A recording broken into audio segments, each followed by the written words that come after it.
Axı nə dəyişdi birdən, ayırdı yollar bizi.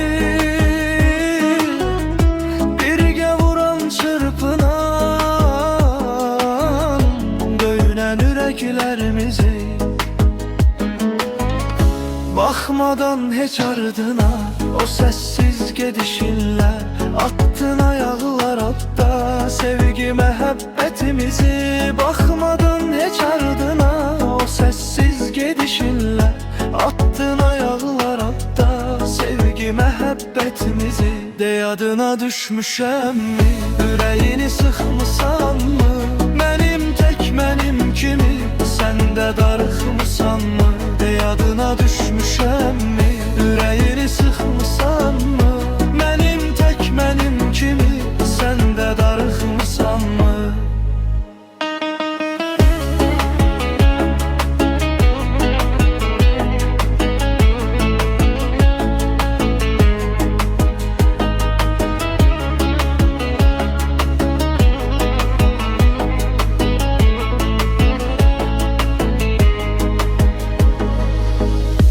Yaşanmış yaşantını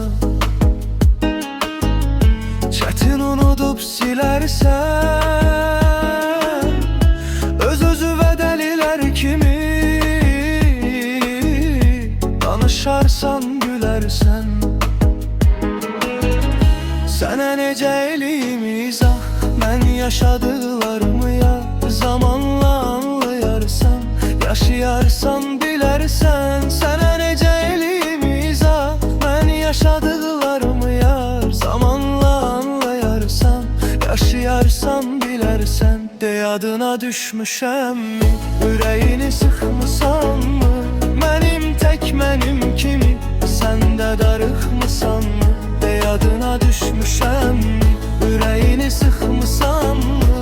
Mənim tək mənim kimi, sən də darıxmısanmı?